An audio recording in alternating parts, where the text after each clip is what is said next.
ছোট্ট বন্ধুরা, গল্প কবিতায় সুপর্ণা চ্যানেলে আজ তোমাদের জন্য থাকছে বিষ্ণু শর্মা রচিত পঞ্চতন্ত্রের এক কাকের চার বন্ধু গল্পটি। গল্পটি তোমরা যদি মনোযোগ দিয়ে শোনো, আশা করি খুব ভালো লাগবে। তাহলে শুরু করা যাক। এক কাকের চার বন্ধু। নদীর ধারে আদ্যিকালের এক পুরনো শিমুল গাছ।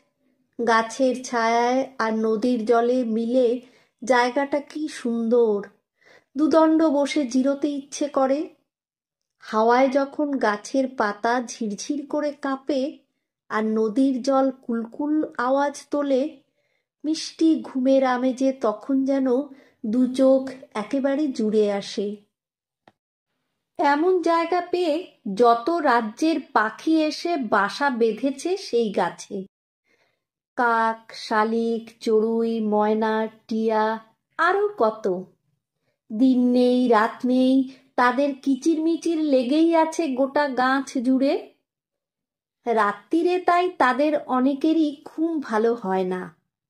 এইভাবেই একদিন ভোর হবার অনেক আগে হঠাৎ লঘুপতনের ঘুম ভেঙে গেল। লঘুপতন হলো সেই গাছের কাকেদের সর্দার। অসময়ে ঘুম ভেঙে যাওয়ায় সে বিরক্ত হয়ে মগডালে এসে বসল। শেষ রাত্রিরে তখন চারিদিকে বেশ জ্যোৎস্না দিয়েছে।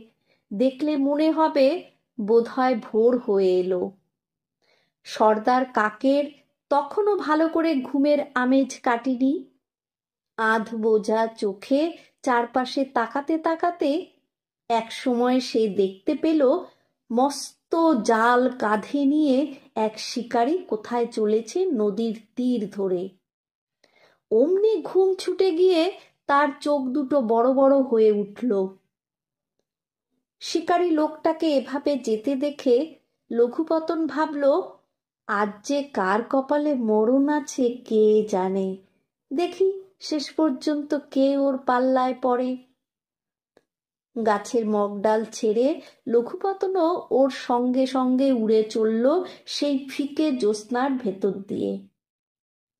হাঁটতে হাঁটতে হাঁটতে লোকটা অনেক দূর এসে শেষ পর্যন্ত একটা সবজি ক্ষেতের পাশে তার জাল পাতল।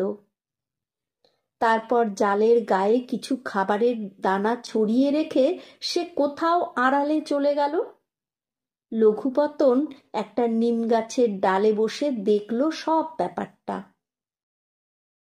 ভোর না হতেই পাখির দল ঝাঁক বেঁধে খাবার খুঁজতে বেরিয়ে পড়ল বাসা ছেড়ে। তাদের ভাগ্য ভালো যে জালের খাবার কারোর নজরেই পড়ল না।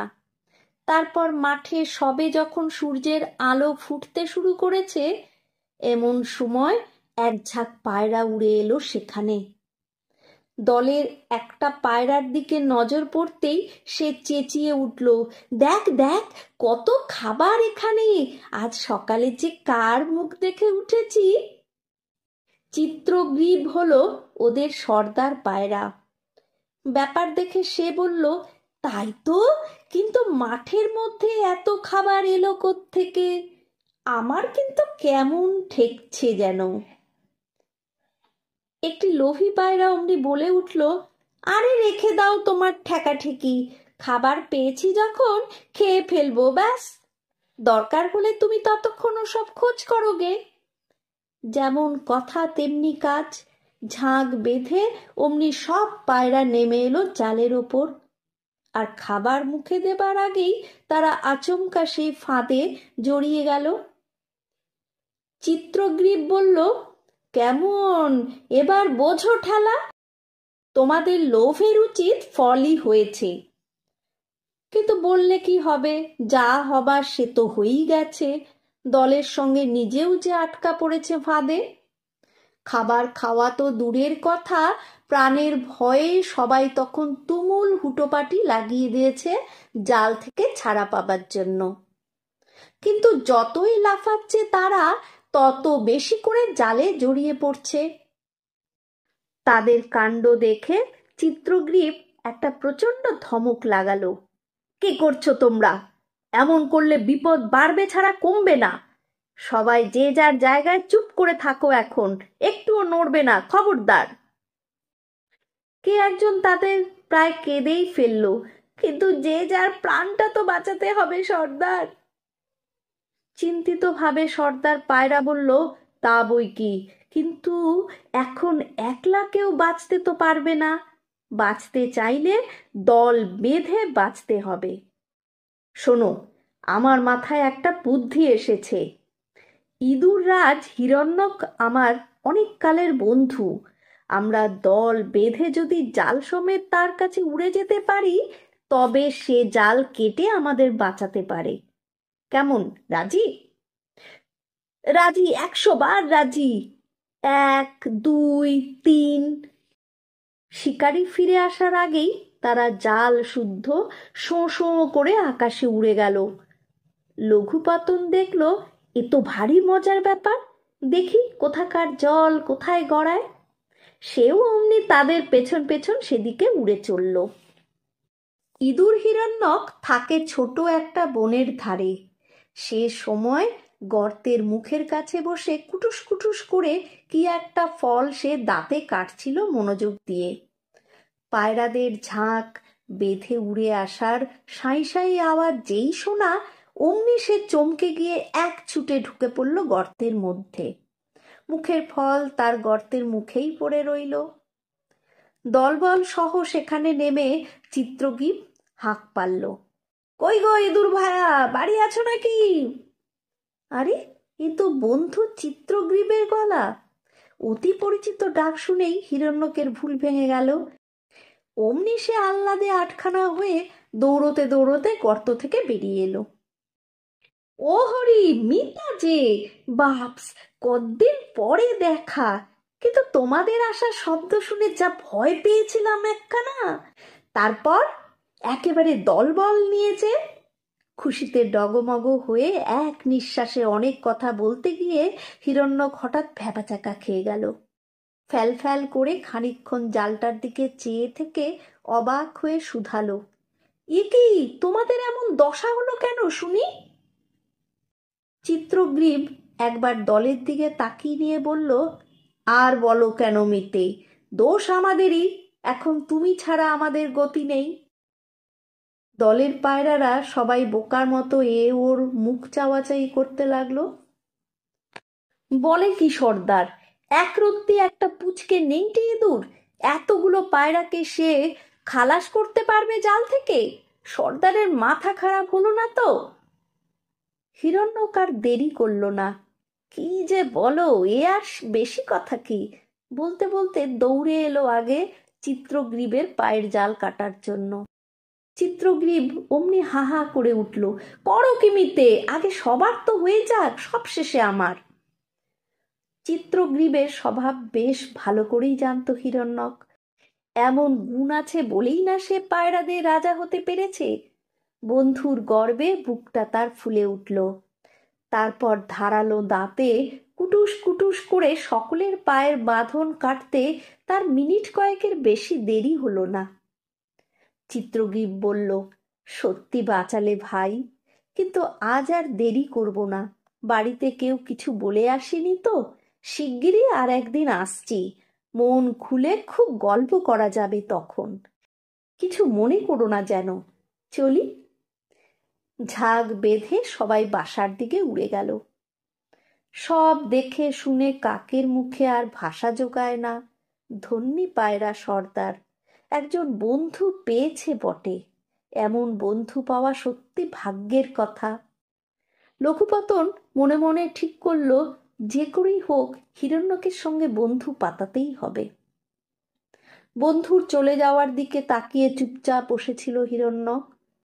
হঠাৎ একটা কাককে তার দিকে উড়ে আসতে দেখে পলকের মধ্যে সে আবার গর্তের মধ্যে ঢুকে পড়ল। তা দেখে লঘুপতন প্রাণপণে চেঁচাতে লাগলো, শোনো শোনো, পালিও না ভাই, আমি তোমার কিছু ক্ষতি করব না, শুধু আমাকে তোমার বন্ধু করে নাও। গর্ত থেকেই হিরণ্যক জবাব দিল, তোমার সঙ্গে বন্ধুত্ব? চালাকি করার জায়গা পাওনি না? বন্ধুত্ব করতে আমি গর্ত থেকে বেরিয়ে আসি, আর অমনি তুমি টুপ করে আমাকে ছো মেরে তুলে নিয়ে যাও, এই তো? অত বোকা আমাকে পাওনি, যাও কেটে পড়ো দেখি। এখন কি করে লঘুপতন বোঝায় তার মনের কথা? যতই সে কাকুতি মিনতি করে, দিব্যি করে, এমনকি গর্তের কাছে মাথা খুঁড়তে থাকে, হিরণ্যক কিছুতেই বিশ্বাস করে না তার কথা। আর করবেই বা কি করে? জীবনে কাকের কাণ্ড কীর্তি তো কিছু কম দেখেনি সে। এদিকে লঘুপতনও নাছোড়বান্দা। শেষ পর্যন্ত হিরণ্যককে কিছু বোঝাতে না পেরে সে মরিয়া হয়ে বলল, ঠিক আছে ভাই, এই বসে রইলাম তোমার গর্তের মুখে। তুমি বন্ধু বলে না মানলে আমি আর কোথাও নড়ছি না। আমার খাওয়া দাওয়াও আজ থেকে ঘুচলো। দেখি আমার মরা মুখ দেখে শেষ পর্যন্ত তোমার মন গলে কিনা। একদিন গেল, দুদিন গেল, হিরণ্যক দেখলো সত্যি তো কাকটা কোথাও নড়ছে না, খাওয়া নেই, দাওয়া নেই, উদাস হয়ে ঠায় এক জায়গায় তেমনি বসে আছে। এমনকি জল পর্যন্ত খেতেও যায় না সে। এমন করলে তো সত্যি কাকটা নির্ঘাত মারা পড়বে তাহলে। হিরণ্যকের ভীষণ মন খারাপ হয়ে গেল। এমন লোককে নিয়ে তো পারা মুশকিল। 3 দিনের দিন হিরণ্যক গর্ত থেকে বেরিয়ে এসে বলল, তাই হোক বন্ধু, তোমার কথাই রইল। এরপর তুমি জানো আর তোমার ধর্ম জানে। হিরণ্যকের কথা শুনে লঘুপতন আনন্দে অমনি কয়েকটা ডিগবাজি খেয়ে নিল। দিনের পর দিন ওরা একসঙ্গেই থাকে, খায় দায়, বেড়ায়, গল্পগুজব করে। নতুন বন্ধুকে পেয়ে কাক তার পুরনো সঙ্গীদের একেবারে ভুলে গেছে। এদিকে আর সব পশু পাখিরা এদের এই উদ্ভট বন্ধুত্ব দেখে অবাক হয়, নানা কথা বলা বলি করে। এরা কিন্তু তাতে কান দেয় না, নিজেদের মধ্যে মশগুল হয়ে থাকে। দেখতে দেখতে এমনি করে একটা বছরও ঘুরে এলো। চিত্রগ্রীবও আসে মাঝে মাঝে, তখন এদের আড্ডা আরো জমে ওঠে। তার সঙ্গে লঘুপতনেরও বেশ বন্ধুত্ব জমে উঠেছে। সুখ দুঃখের কথায় তিনজনের যে তখন কোথা দিয়ে সময় কেটে যায় টের পাওয়া যায় না। কিন্তু চিত্রগ্রীব তার আস্তানা ছেড়ে, দলবল ছেড়ে বেশি দিন বাইরে থাকতে পারে না। মাঝখানে অনেক দিন তার পাত্তাও পাওয়া যায়নি।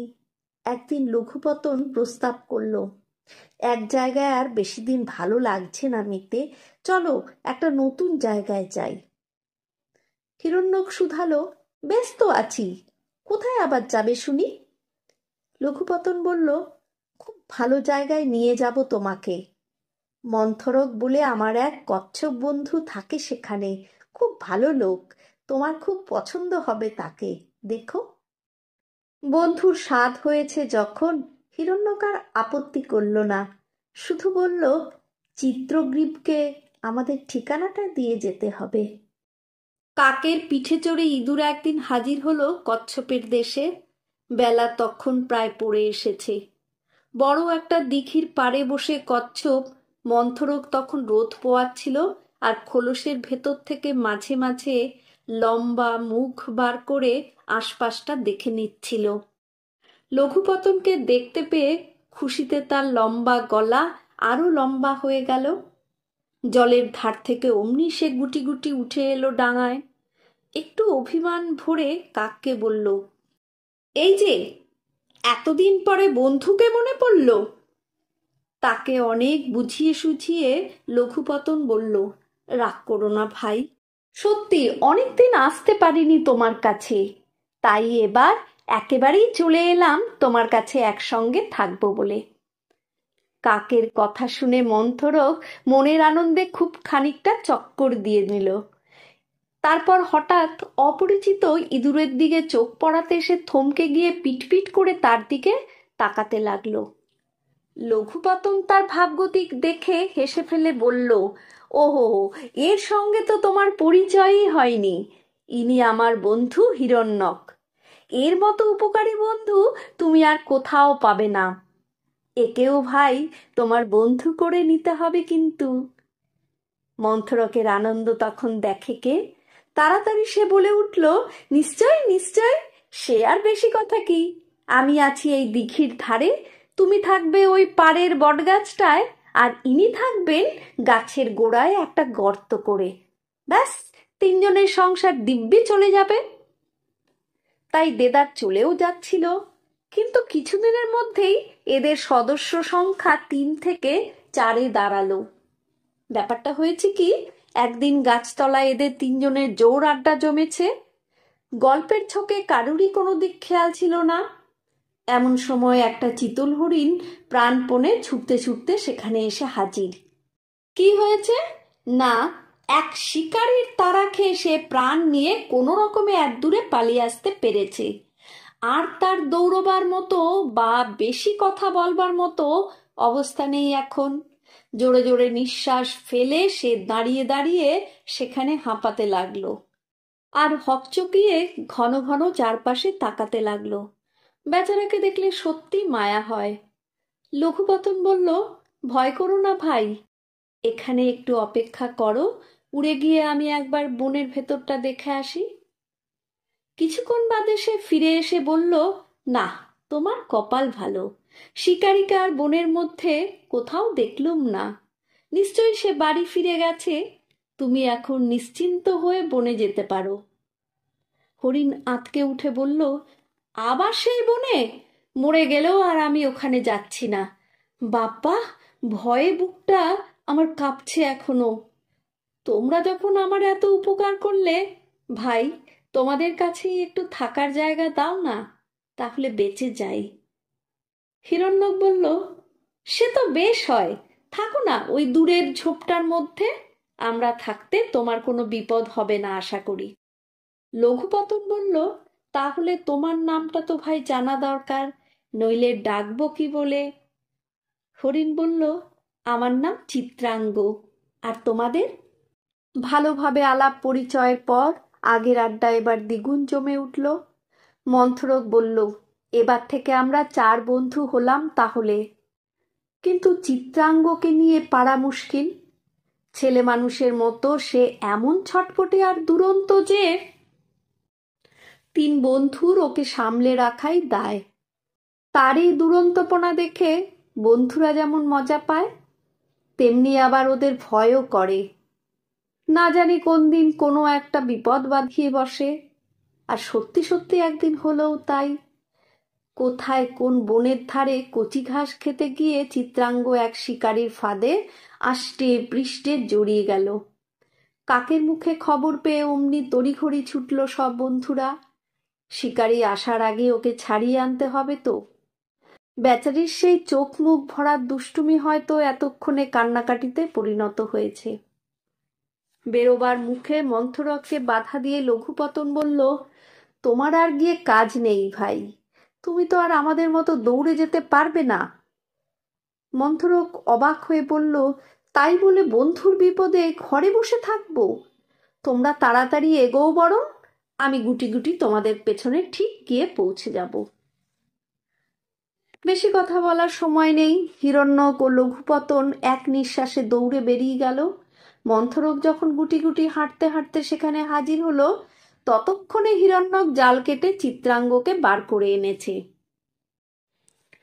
কিন্তু বিপদ যখন আসে তখন 4 দিক থেকেই আসে। চিত্রাঙ্গ সবে জাল থেকে বাইরে পা দিয়েছে, এমন সময় মোড়ের মাথায় শিকারীকে আসতে দেখা গেল। সর্বনাশ, আর সময় নেই, পালাও পালাও! একসঙ্গে সবাই চোঁ চা দৌড় মারল। কিন্তু হলে হবে কি, ভগবানের মার! বেচারি কচ্ছপ তো ওদের মতো দৌড়তে পারে না। হরিণটাকে জাল কেটে পালাতে দেখে শিকারী ছুটে আসতেই পড়বিত পর মন্থরক একেবারে তার সামনে পড়ে গেল। অমনি খপ করে তাকে ধরে ফেলল শিকারীটা, হরিণটার বদলে যা পাওয়া যায়। তারপর সেই কাটা জালে মন্থরককে আচ্ছা করে বেঁধে শিকারী চলল বাড়ির দিকে। দূর থেকে ব্যাপার দেখে এরা তো থ। এখন উপায় কি? পাজি শিকারীটার হাত থেকে মন্থরককে বুঝি বাঁচানো যাবে না। চিত্রাঙ্গ মনের দুঃখে বলে উঠল, ছি ছি, আমার জন্যই বন্ধুর এই বিপদ ঘটল। লঘুপতন বলল, তোমার দোষ কি? তখনই আমি ওকে আসতে বারণ করেছিলুম। এমন যেচে মারা পড়বার কোনো মানে হয়? কিন্তু এসব বলে কি লাভ, যা হবার সে তো হয়েইছে। এখন কিছু একটা তো করা দরকার, আর শিকারিটা বন থেকে বেরোবার আগেই যা করার করতে হবে। হিরণ্যকে তখন বুদ্ধি বাতলালো, বললে, এক কাজ করো তোমরা, চিত্রাঙ্গ, এক্ষুনি ছুটে গিয়ে তুমি লোকটার রাস্তার পাশে মরার মতো পড়ে থাকো, আর লঘুপতন, তুমি গিয়ে চিত্রাঙ্গর গায়ে বসে ওকে ঠোকরাতে থাকো, যাতে লোকটা মনে করে যে হরিণটা সত্যিই মরে গেছে। আমি যাচ্ছি তোমাদের পেছনে, দেখি কি হয়। কে জানে তখন কি হবে, কিন্তু ভাবার আর সময় নেই। চিত্রাঙ্গ গিয়ে রাস্তার একপাশে মরার মতো অসাড় হয়ে পড়ে রইল, আর লঘুবতন তাকে ঠোকরাতে ঠোকরাতে লক্ষ্য করতে লাগলো শিকারিটি সত্যি আসছে কিনা। যেতে যেতে শিকারি এই দৃশ্য দেখতে পেয়ে তো মহা খুশি। পাজি হরিণটা জাল কেটে পালাতে গিয়ে মারা পড়েছে নিশ্চয়ই। একেই বলে সোনায় সোহাগা, কপালে থাকলে ঠেকায় কার সাধ্যি। হরিণের মাংস আর কাছিমের মাংস দুই আজ পেটে পড়বে তাহলে। আর লোভ সামলাতে পারল না লোকটা, জালে বাঁধা মন্থরকে রাস্তার উপর ফেলে রেখে সে হরিণটাকে তুলে আনতে সেদিকে এগিয়ে গেল। আর চোখে চেয়ে চেয়ে লঘুপতন এতক্ষণ সবই দেখছিল। শিকারীকে তাদের দিকে আসতে দেখে সে চিত্রাঙ্গের কানে কানে বলল, তৈরি হয়ে নাও বন্ধু, লোকটা এই এলো বলে। আর দেরি নয়, একটুও নয়, কা কা কা। চোখের পলকে কাক যেই উড়ে গেল, অমনি হরিণও সোজা মারল দৌড়। শিকারীটা ডাহা বোকা বনে গিয়ে সেদিকে তাকিয়ে রইল খানিকক্ষণ। তার মাথায় কিছুতেই ঢুকছিল না ব্যাপারটা। ধুত্তর, চুলোয় যাক হরিণ, আমার কাছিমের মাংসই ভালো, এই ভেবে সে রাস্তার দিকেই ফিরে এলো। ও হরি, এ কি কাণ্ড, এই যে দেখছি খালি জালটাই পড়ে রয়েছে, কাছিমটা গেল কোথায় তবে? নিজের চোখকেই যেন বিশ্বাস করতে পারছিল না লোকটা। জীবনে এমন বোকা বোধহয় সে কোনোদিন বনেনি। হিরণ্যক জাল কেটে দেওয়ায় মন্থরক ততক্ষণে কাছাকাছি একটা খালে নেমে পড়েছে, আর সদ্য কাটিয়ে ওঠা বিপদের কথা ভুলে গিয়ে লোকটার দুর্দশায় সবাই তখন মনে মনে হেসে কুটোপাটি। আর ওরা চারজনই তখন চারদিক থেকে ভাবছিল, হ্যাঁ, আমরা বন্ধুর মতো বন্ধু পেয়েছি বটে। সবাই তো আর বন্ধু তো নয়, বন্ধু বলি তাকে বিপদে যে বুক পেতে দেয়, আপদ থেকে রাখে।